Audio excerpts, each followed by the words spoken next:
I, 31, have been with my wife, 30, for 10 years now, and she always has had this habit of making me look bad with our finances. Whenever anything regarding spending money comes up, she will always say how broke we are, and she doesn't have the money to do this or buy that. The thing is, we are doing well financially. We have decent jobs and combine our salary is roughly $125K in a year. As of today, our net worth is more than $1 million, but less than 2. I had saved and invested a lot before getting married, so I gave us a good head start. I control the finances and take the lead, but we both agreed to living a very modest life. We both have our cars from college, for example, Honda and Toyota. She knows everything about our finances, because at least once a month I go over it with her every time I deposit money in our investment accounts or our kids' college funds.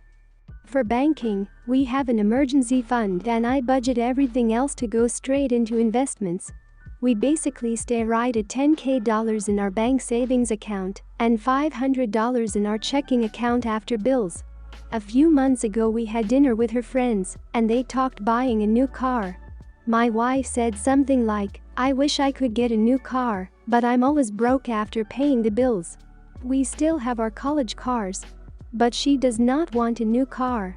She will go on to talk about, if she had money, what she would want to buy, and it always makes me feel ashamed. This "I'm broke" story has been happening for years. When we were driving home, I asked her about. She understood we have the money, but it's how she feels, because her bank account is always low. I said I can increase our budget or keep more money in our bank if she wants. Since we are doing well, I'm okay with spending more.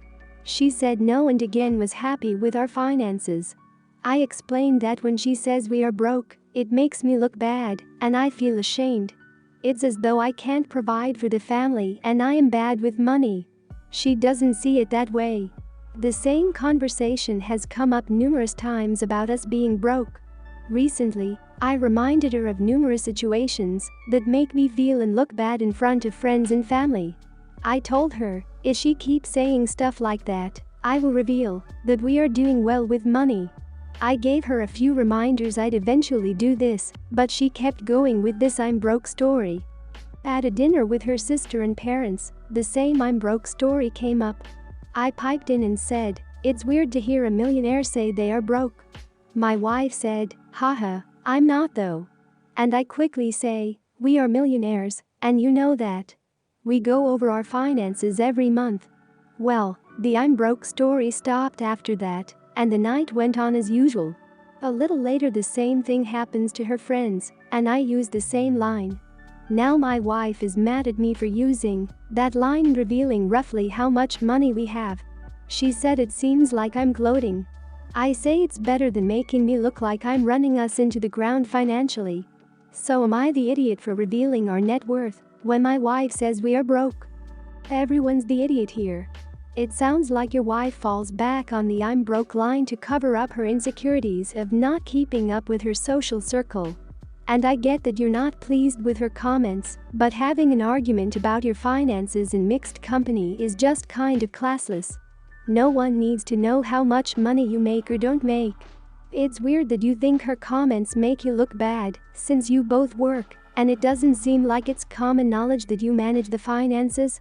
I mean, if someone's wife tells me we're broke, my first thought isn't, "Oh, it must be the husband, he's bad at money." That I think is your own insecurity. You are the idiot. Don't come here for your marital problems.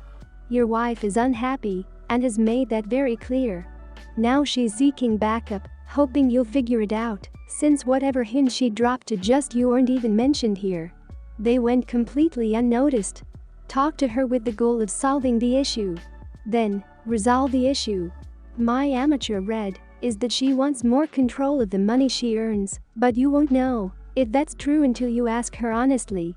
Oh, and there should be no repercussions for her stating honestly how she feels and what she wants. Fix your marriage before it's too late. I grew up poor and my family all does this, even when we do have money to be comfortable. I currently have enough to buy a car that I need, but I don't want to let any of the money in the account go. I always see zero there. I pretend the balance really isn't there, and I'm broke, so I won't spend anything and regret it later, even if it's essential or necessity. My parents always and forever lived below their means, never bought anything new, and always somehow had enough to never have a mortgage on a home because they just are frugal.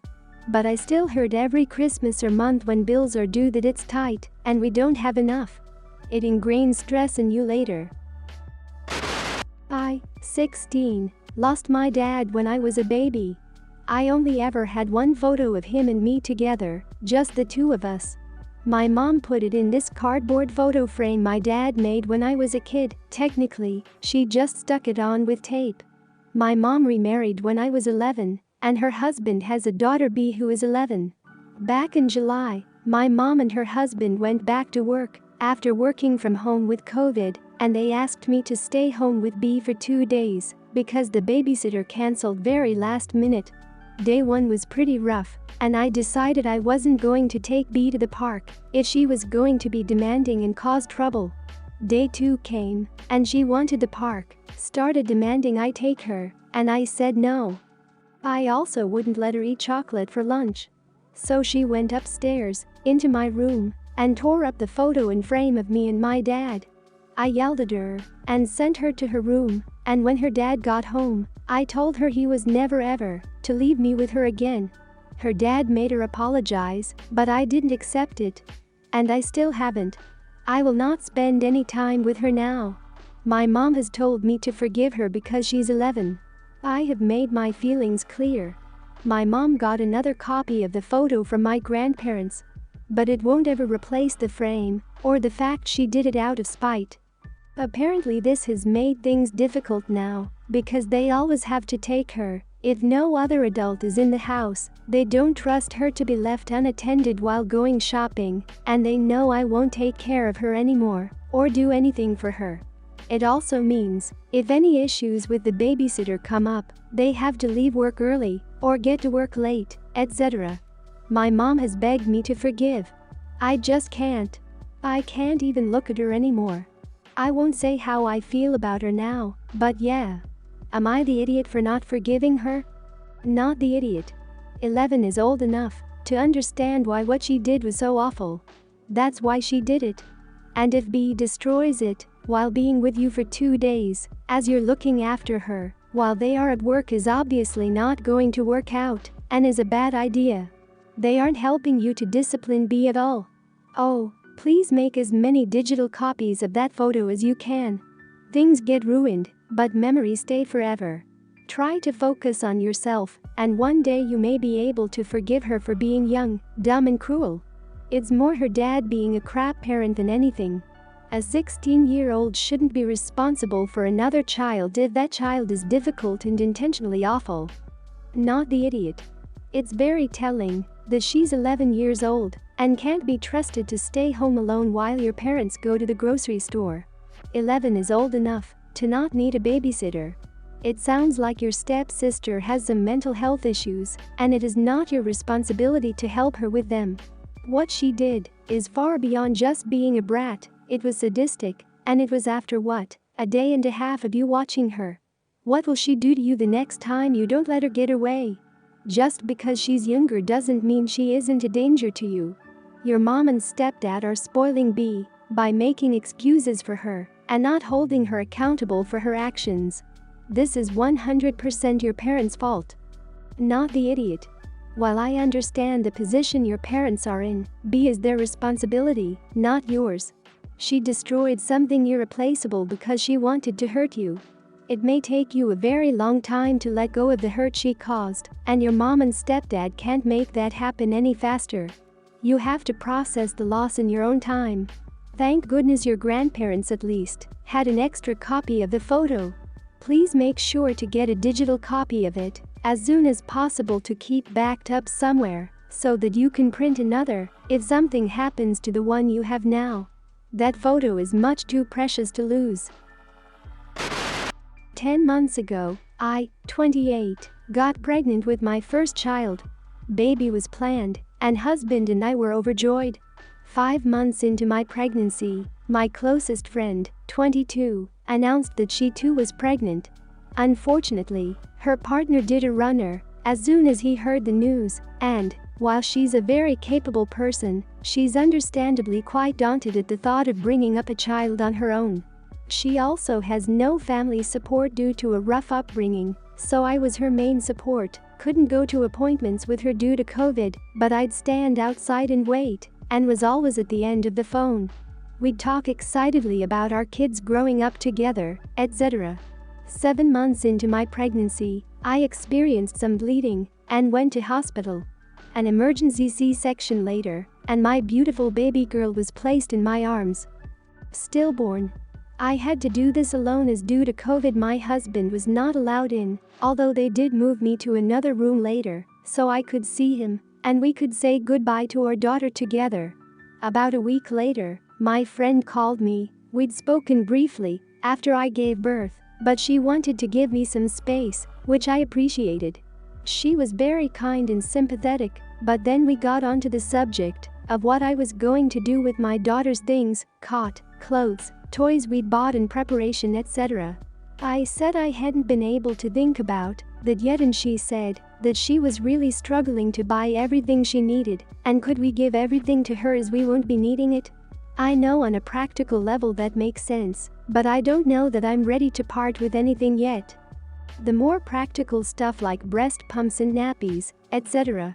She can have no problem, but I'd imagine putting my baby to bed in that cot and watching her play with her toys, and I just don't think I can purge the house of everything just yet. I said this to my friend, and she accused me of being selfish and uncaring. It's not like we're going to be using it, and she's a single mother, etc. She slammed down the phone, and we haven't spoken since. I feel terrible, because I know she's struggling, but my heart is so broken, and I can't see anything with clarity, because my grief is so all-consuming. Am I the idiot? Firstly, I am so sorry for you and your husband's loss. I can't even imagine what it must feel like. Secondly, not the idiot. You are grieving at the moment, and parting with items you had bought for your own child will be incredibly difficult.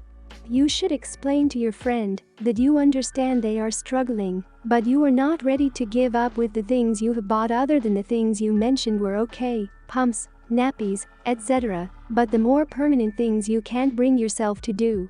I know she is struggling herself, but she isn't being understanding towards what you're going through. It's selfish of her to expect you to get over it that quickly. No idiots here. You say that she gave you space when you needed it when the tragedy happened. And you would be the best to know your friend's true color, not strangers on the internet. So I'm going to assume she's just really desperate. You can send the nappies and other stuff that you are not attached to, with a note saying you need time to heal, and that you need space. Tell her that you will contact her when you are ready. And then, cut contact. Because honestly, it's gonna be worse a few months later, when she has a baby. For your mental sanity, you should keep some space, even if you're her only stable support. You need to grieve at your own speed. Your friend doesn't have any right to rush you. No idiots here. Given your friend's circumstances, I can absolutely see why she would ask, though I do think it insensitive. I also think a desperate struggle to survive can make people do things that are insensitive. But I also think that you are absolutely entitled to your grief, and can 100% see how upsetting it must be for you to even think about this. If I were you, I would see if I could pass along some practical but non-sentimental items to help her out. You don't have to, but you sound like a nice person, and maybe that would help you feel like you are helping out your friend, while also letting yourself go through your own grieving process. Last year, my daughter, 13 at the time, asked me if she could get her head shaved. She was going to go to the local salon and have them do it. This was a surprise to me. She is otherwise very girly, and even when she was younger she was very invested in how she looks. I asked why she suddenly wanted to shave her head, and she said that a girl she follows on Instagram did it for charity, and she thought she looked good and wanted to try it. I tried to explain to her that the other kids might make fun of her, and that at her age even a boy would have a rough time being bald at school. She wasn't fazed, and still wanted it done. At that point, I thought that at least it would grow back. If she ended up not liking it. It's not as if she's doing something permanent like a tattoo. It might take a few months, but it won't matter in a few years. I told her that it's not worth paying for at the salon and agreed to shave it myself in the bathroom. I used my beard trimmer to get her down to the stubble and then, at a request, used one of those disposable Bic razors to shave her completely smooth. At first, she seemed happy with it. But just a few hours later I overhear her in her room FaceTiming one of her friends. She was clearly upset. After I hear her hang up, I went into her room to ask her what was wrong. She said that she regretted what she had just done. She said that she felt ugly and that she felt like it would take forever to grow back. I told her that I did warn her against it, and she agreed it was her fault. I still did feel sorry for her, so I offered to buy her a wig. She found one on Amazon, and I ordered it for her. Problem was, this was a Saturday, and it wasn't going to arrive until Tuesday, meaning she would have to go to school for 2 days unable to hide that she was bald. I reassured her that she still looked beautiful and that in a few weeks nobody would care anymore. She was still nervous and upset, like any woman or girl would be in that situation, but the next morning she was feeling a lot better than I expected her to be. That evening, my ex-wife, who has custody of her and my son, 9, Monfrey Kane, was coming to pick them up. I called her in advance to explain the situation to her, and she was furious. She called me a moron and said I shouldn't have let a 13-year-old girl make a drastic decision she could so easily regret.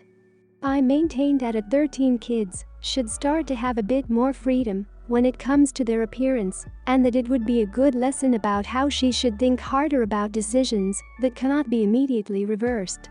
This was almost a year ago. My daughter's hair is now at a normal length. Her friends were supportive of her throughout the whole thing, and the situation never led to any major conflict beyond my ex being ticked off at me for a few weeks. Looking back on it, I'm not sure what I should have done. Thoughts? Firmly no idiots here, to you and your kid. I won't speak the wife, but honestly, this is a part of growing up and making decisions. They don't always end happily, which is what we always want to read, right? That's not the case. I'm sorry your daughter has awful classmates who mocked her, but glad she has solid friends who helped her. But I agree, it's time she more say in these regards. It's a crappy situation for your daughter, but keep supporting her. You and she will be okay. She will be. This is a great time to have serious talks in decision making and estimate real desire versus an exciting concept. You are the idiot. While ultimately I'm glad you allowed your daughter to make her own decision about her hair at that age, it is pretty amazing to me that you didn't think you should clue your ex in on this situation before allowing it to happen. The thing to do would have been to tell your daughter that you were okay with it on a couple conditions. Tell her mom first and wait 2 days to make sure she really wanted to do it.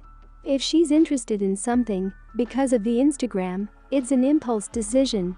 Obviously, kids should have some freedom with their own body, and in the end hair is pretty inconsequential since it grows back, but it can cause a lot of stress and worry when it's done. You are the idiot. Not because you allowed your daughter to make such a decision for herself, because you're right, as kids get older they should be able to freely explore and express their individuality in controlled and safe environments. That's not the issue. But how would you feel if your ex-wife did something you thought wasn't in your daughter's best interest despite your daughter requesting it without at least her communicating it with you first before she proceeded with it? Not good, right? You two maybe no longer be romantic partners, but when it comes to raising your children you still are a team, and you need to work as a team to do what is ultimately best for your children.